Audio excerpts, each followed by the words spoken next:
Hi, my name is Andrew Huang, and I am a music producer and YouTube creator from Toronto. And I just love exploring sound and music, and I create in a lot of different genres. I'm really big into music theory, synthesis, and just trying to get outside the box in almost every way with like how I write and the type of sounds that I'm using. I really like to open up about my process with my audience. So yeah, that's pretty much me. I think the main outlet probably is YouTube, 2 million followers there, and I try and put a video out about once a week.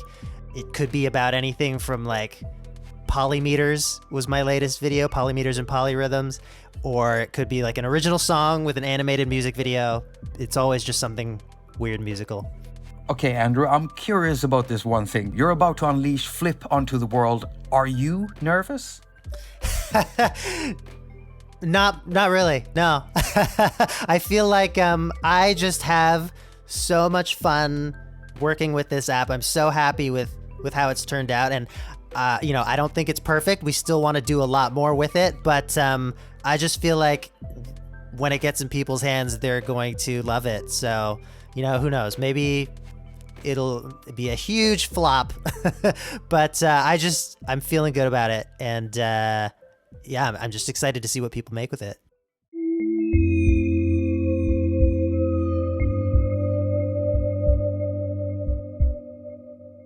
Hello there, dear viewer, and welcome to haQ. My name is Jakob, a mobile musician from Sweden who uses iDevices mainly as his production platform. Why am I talking about myself in third person? Okay, so here's the thing. Andrew actually showed me his tutorial video for Flip. And when watching that, I realized there's nothing I can add in the forms of a tutorial. So this video is not going to be about that. No, I wanted to focus on this story behind Flip. And also, I wanted to know how Andrew got involved with iOS in the first place.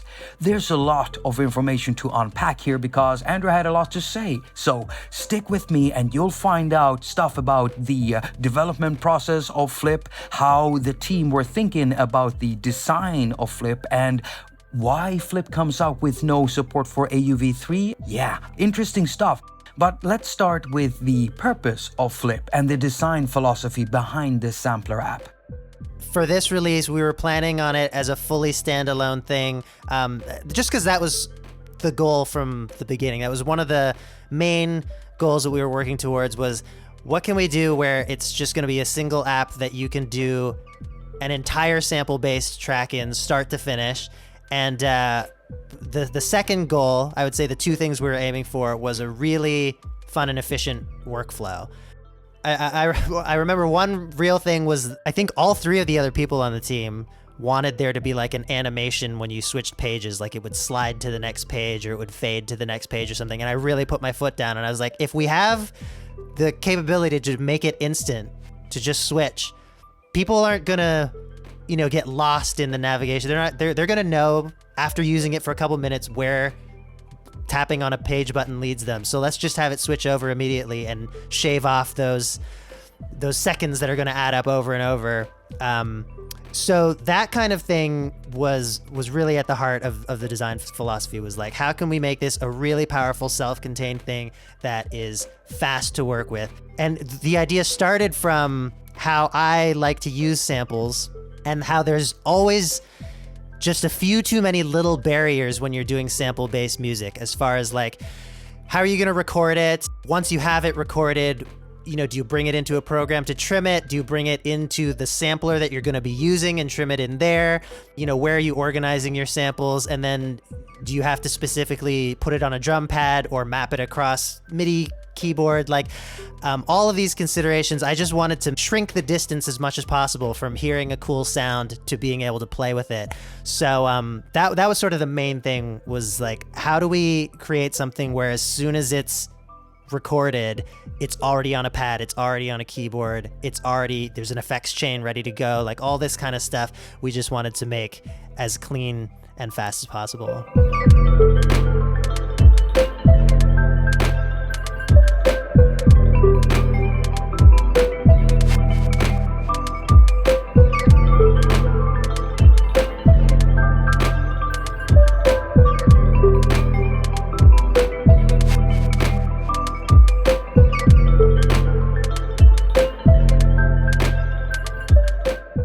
personally, I really like the graphical design of Flip here because it clearly communicates what everything does in here to the user. It's very uncluttered and easy to get into.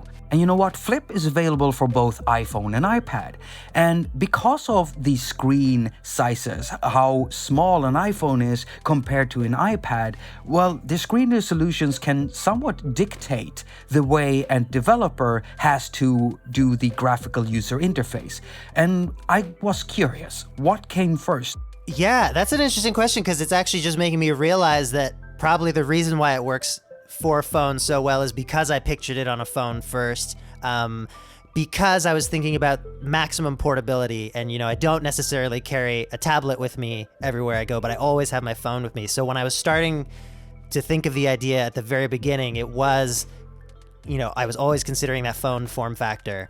And so that's where we got the idea of having different pages that were always accessible on this right-hand menu. So it's still very quick to navigate, even though there's a lot in there. And then when I got into it with the developers, they were like, we may as well do the iPad version at the same time. And probably it's just going to be easy because if we've got it looking good and working well on the phone, everything on the iPad will be bigger and even easier. And there might just be the occasional design thing that is weird when it's bigger instead of smaller, but otherwise it should be easy to go that direction. And now it's time for app recipes. Take 1 part Heinbach and 1 part Brambos, you get Gauss. If you take 1 part myself and 1 part Kai Aras, you get Agonizer. If you take 1 part Henny the Business and 1 part Matthew Fetcher and Audio Kit, you get House Mark 1. And in order to get Flip, you have to take 1 part Andrew Huang and who else? Because I enjoyed Elastic Drums and Elastic Effects so much, and Retch Up too, a little effects app by Oliver Greschk, who I guess those all fall under this MOM Instruments Mouse on Mars collaboration. Who I've been a fan of Mouse on Mars for years. They were some of the first IDM artists I got into.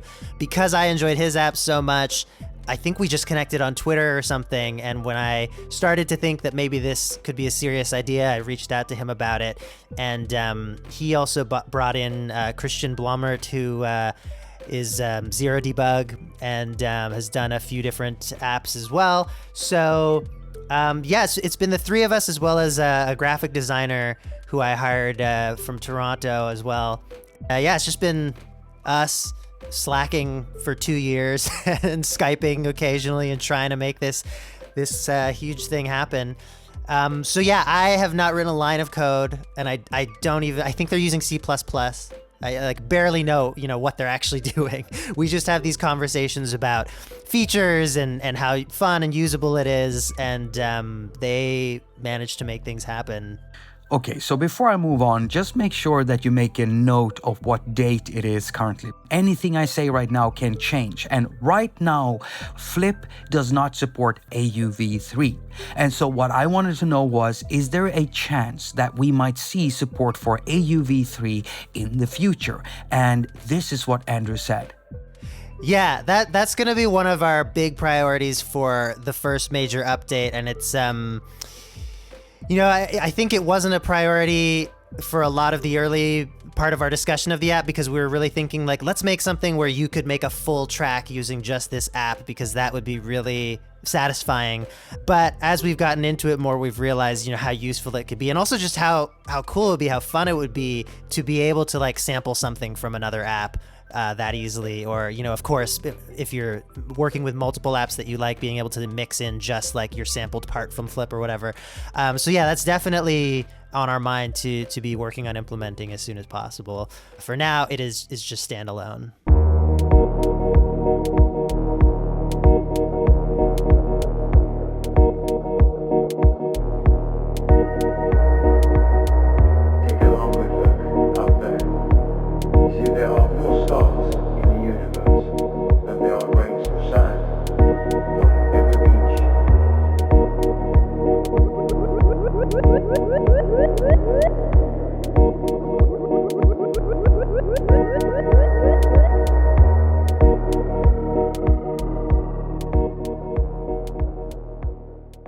Now, I wanted to squeeze just a little bit more information out of Andrew, about the future of Flip. And I asked him, like, hey, is there something you've planned that you want to talk about? Or is there something you've decided against?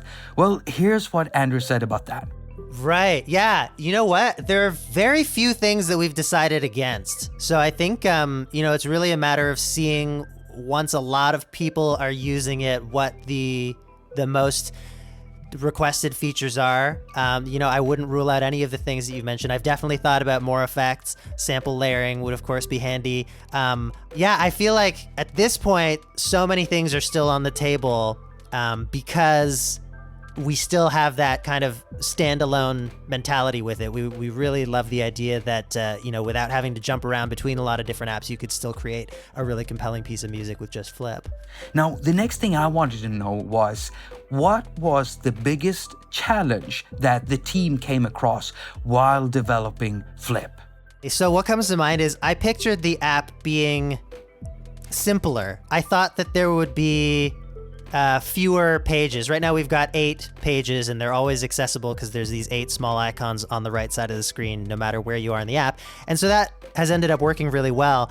But in the beginning I thought that maybe it would be like half as many pages, and I pictured like that classic pads grid that we all know from the MPC and all those kinds of devices, where I thought you would be able to do so much more from that single page.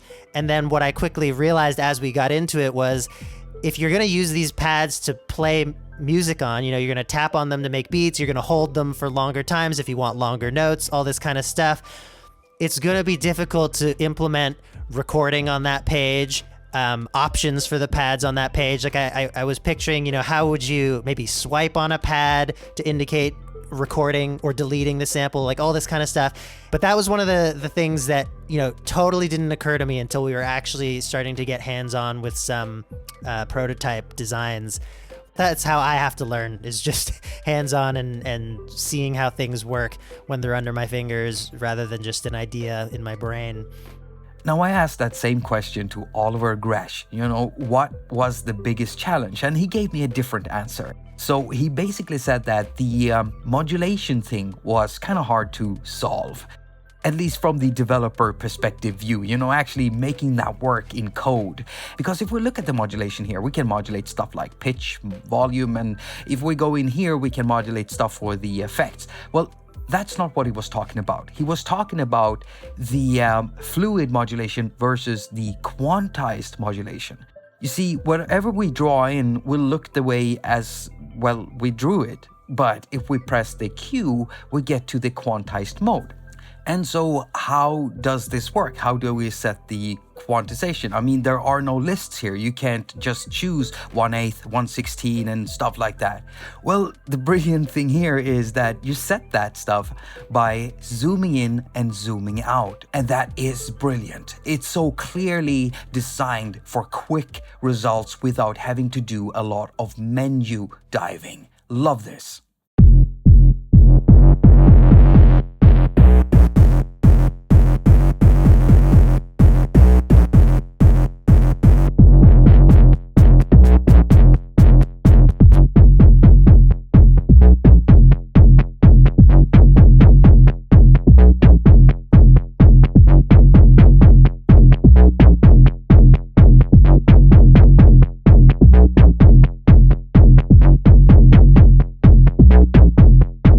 However, there was one thing I did not love that much. So here comes my first bit of criticism. You see, the patterns can be up to 4 bars long. And me personally, I need longer bars. And so I had to ask Andrew, why? Why is it only 4 bars? Yeah, so you know what? That's something that is still very up for debate with us. At one point, we had 16 as the maximum. And then the unfortunate thing, just dealing with mobile and especially with phone use, is that the piano roll became really difficult to navigate when those lengths became longer. So I fully understand, because sometimes I'm feeling like, 8 would be really handy here.